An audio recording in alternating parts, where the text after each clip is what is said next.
तो क्या कभी आपके मन में यह विचार आया है कि यह दुनिया जैसी दिखती है, क्या वाकई वैसी ही है? लेकिन इस पूरी भागदौड़ के पीछे एक गहरा सन्नाटा भी महसूस होता है।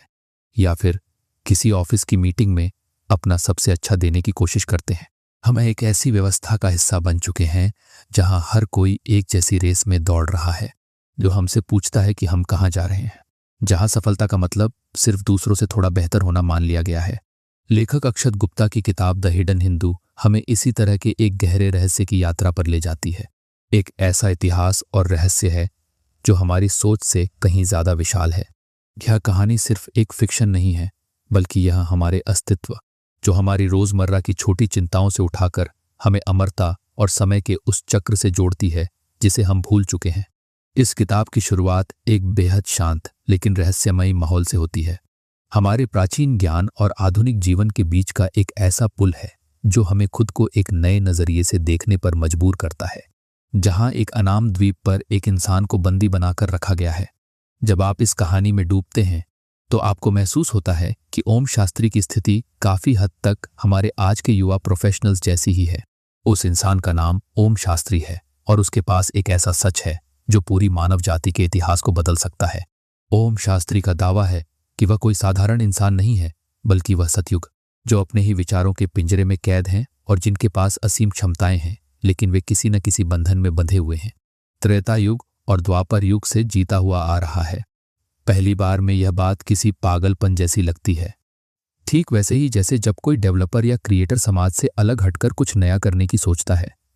वह कहता है कि उसने इतिहास की हर बड़ी घटना को अपनी आंखों से देखा है और वह आज के इस कलयुग में भी जिंदा है। लेकिन जैसे जैसे कहानी आगे बढ़ती है और ओम शास्त्री के जीवन के पन्ने खुलते हैं, वैसे वैसे हमें समझ आता है कि जो बातें हमें असंभव लगती हैं तो लोग उसे पागल समझने लगते हैं। इस किताब का पहला बड़ा विचार यही है कि हमारी समझ बहुत सीमित है और जो चीजें हमें इतिहास या मिथक लगती हैं, उनके पीछे एक गहरा विज्ञान और दर्शन छुपा होता है। वे वास्तव में हमारे जीवन का सबसे बड़ा यथार्थ हो सकती हैं। हम बस एक के बाद एक डेडलाइन पूरी करते जाते हैं और सोचते हैं कि यही जीवन है। हम अपने ऑफिस के काम में इतने व्यस्त रहते हैं कि हम यह सोचना ही छोड़ देते हैं कि हमारे अस्तित्व का असली मकसद क्या है। लेकिन ओम शास्त्री हमें याद दिलाता है कि समय का चक्र बहुत बड़ा है। जब हम इस कहानी के दूसरे हिस्से में प्रवेश करते हैं, हमारे पूर्वजों ने जो ज्ञान हमें दिया था उसे हमने आधुनिकता की दौड़ में कहीं पीछे छोड़ दिया है।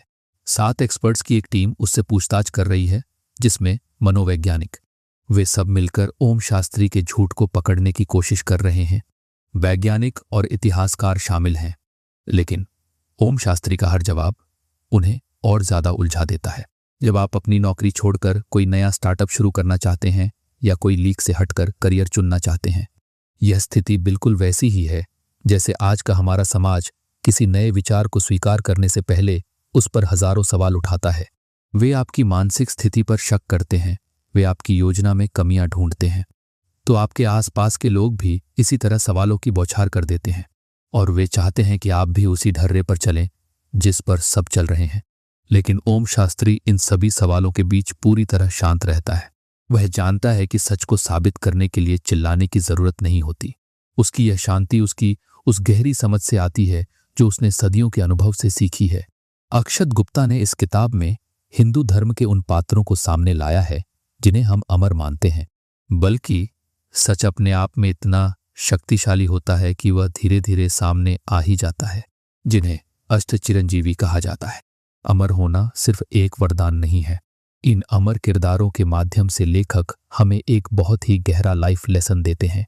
जरा सोचिए, एक ऐसा इंसान जिसने अपने सामने अपनी पूरी दुनिया को उजड़ते देखा हो, जिसने अपने दोस्तों, बल्कि यह एक बहुत बड़ी जिम्मेदारी और कभी कभी एक भारी बोझ भी बन जाता है। हम अक्सर अपने जीवन में छोटी छोटी असफलताओं से टूट जाते हैं, जैसे किसी प्रोजेक्ट का फेल हो जाना। अपने परिवार और अपनी पूरी सभ्यता को नष्ट होते देखा हो, उसके दिल पर क्या गुजरती होगी। हम इन छोटी बातों को अपने जीवन का अंत मान लेते हैं, लेकिन जब आप ओम शास्त्री के नजरिए से देखते हैं, किसी मैनेजर की डांट सुनना या सोशल मीडिया पर कम लाइक्स मिलना, असली ताकत इस बात में नहीं है कि आपके जीवन में कभी कोई तूफान ना आए, तो आपको समझ आता है कि ये सब सिर्फ समय के समंदर में उठने वाली छोटी छोटी लहरें हैं। बल्कि असली ताकत इस बात में है कि आप हर तूफान के बाद भी खड़े रहें और आगे बढ़ते रहें। कहानी का यह पहलू हमें यह सोचने पर मजबूर करता है कि हम अपने जीवन को किस तरह जी रहे हैं। ओम शास्त्री जब अपने पिछले जन्मों की बातें बताता है तो वह रामचरितमानस और महाभारत के उन प्रसंगों का जिक्र करता है जिन्हें हम सब ने सुना है। क्या हम सिर्फ जिंदा रहने के लिए जी रहे हैं या हमारे जीवन का कोई गहरा उद्देश्य भी है? लेकिन उसका नजरिया बिल्कुल अलग है। वह हमें दिखाता है कि उन महागाथाओं में छिपे हुए निर्णय कितने कठिन थे और उनके पीछे का मनोविज्ञान क्या था। आज के डिजिटल दौर में हम बहुत जल्दी किसी के बारे में राय बना लेते हैं। हम ट्विटर या लिंक्डइन पर एक पोस्ट देखते हैं और तुरंत जज करने लगते हैं। लेकिन यह किताब हमें सिखाती है कि किसी भी इंसान या घटना के पीछे एक बहुत लंबी कहानी होती है जिसे समझे बिना हम कोई सही फैसला नहीं ले सकते। ओम शास्त्री का चरित्र हमें गहराई से सोचने की आदत डालने के लिए प्रेरित करता है। जहां पहले लोग धर्म और मूल्यों के लिए अपनी जान दे देते थे, वह हमें बताता है कि सतयुग से कलयुग तक की यात्रा में इंसानी स्वभाव में कितना बड़ा बदलाव आया है। वहीं आज के समय में लोग छोटी छोटी चीजों के लिए अपने सिद्धांतों से समझौता कर लेते हैं। जैसे जैसे यह ऑडियो जर्नी आगे बढ़ती है, कहानी में एक और दिलचस्प मोड़ आता है। ओम शास्त्री के शरीर पर कुछ ऐसे निशान हैं जो सामान्य इंसानों के शरीर पर नहीं हो सकते। यह दृश्य हमारे आज के मानसिक और भावनात्मक घावों का एक बेहतरीन प्रतीक है। हम सब अपने अंदर कुछ ऐसे घाव लेकर घूम रहे हैं जो दुनिया को दिखाई नहीं देते।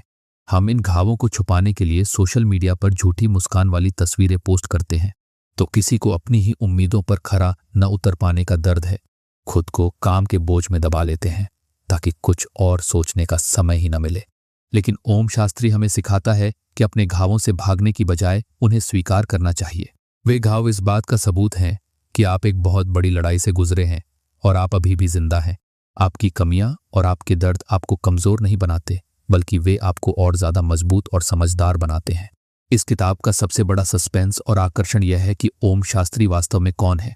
क्या वह सचमुच कोई अमर आत्मा है या वह किसी बहुत बड़े षड्यंत्र का हिस्सा है? ओम शास्त्री कहता है कि जो कुछ भी आज हो रहा है, इस सस्पेंस के बीच लेखक हमें भारतीय दर्शन के उस हिस्से से परिचित कराते हैं जो कर्म और भाग्य के सिद्धांत पर आधारित है।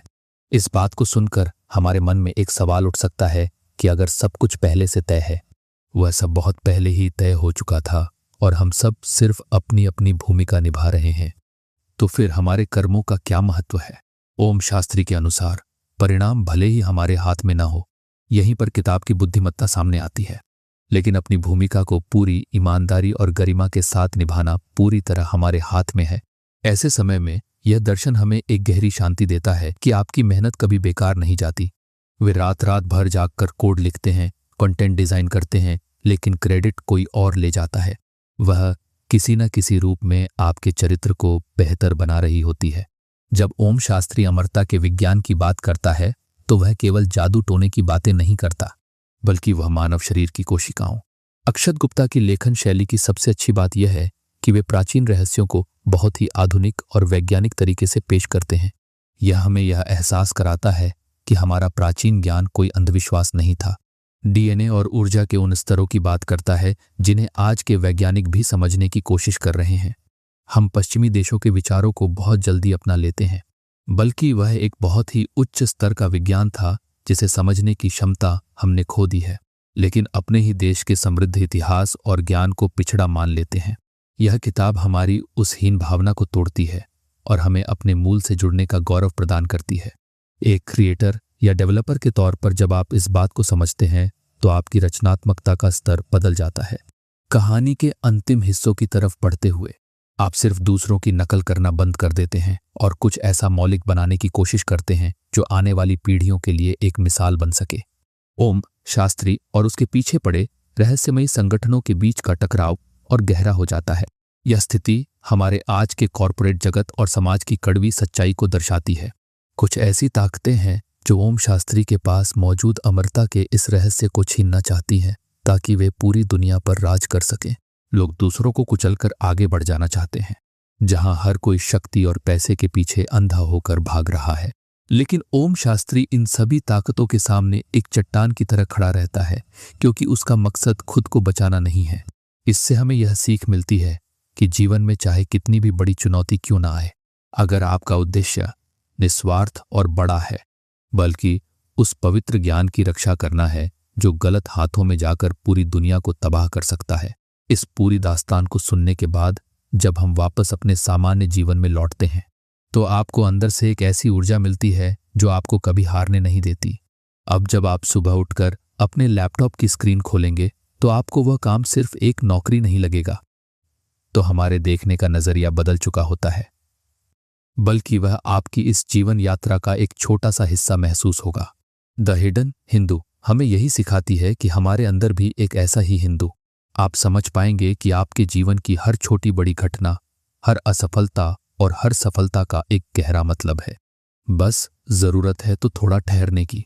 एक ऐसा ही जागरूक इंसान छिपा हुआ है जो अनंत काल से चला आ रहा है और जिसके पास हर समस्या का समाधान मौजूद है। इस रात की शांति में जब आप सोने जाएं, अपने अंदर झांकने की और उस प्राचीन बुद्धिमत्ता को पहचानने की जो हमें सही रास्ता दिखा सकती है, तो इन विचारों को अपने साथ लेकर जाएं और खुद से एक बहुत ही जरूरी सवाल पूछें। क्या आप भी अपनी रोजमर्रा की छोटी मोटी चिंताओं से ऊपर उठकर अपने जीवन का कोई बड़ा लक्ष्य तय करना चाहेंगे, या फिर इसी पुरानी रेस का हिस्सा बने रहेंगे? अगर इस ऑडियो जर्नी ने आपके सोचने के तरीके को थोड़ा भी बदला हो, आपके दिल को छुआ हो, आपके विचार इस कहानी और इस दर्शन के बारे में क्या हैं, मुझे कमेंट में जरूर बताइएगा। और हाँ, अगर आप ऐसे ही और गहरे विचारों, बेहतरीन किताबों की ऑडियो समरी और एक premium audio book style content का अनुभव लगातार करना चाहते हैं तो इस वीडियो को लाइक जरूर कीजिएगा ताकि यह और भी उन लोगों तक पहुंच सके जिन्हें आज इस सुकून और इस समझ की जरूरत है। तो इस चैनल को सब्सक्राइब करना मत भूलिएगा।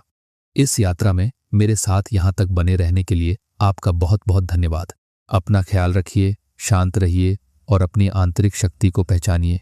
मिलते हैं अगले वीडियो में एक नई कहानी और एक नए नजरिए के साथ।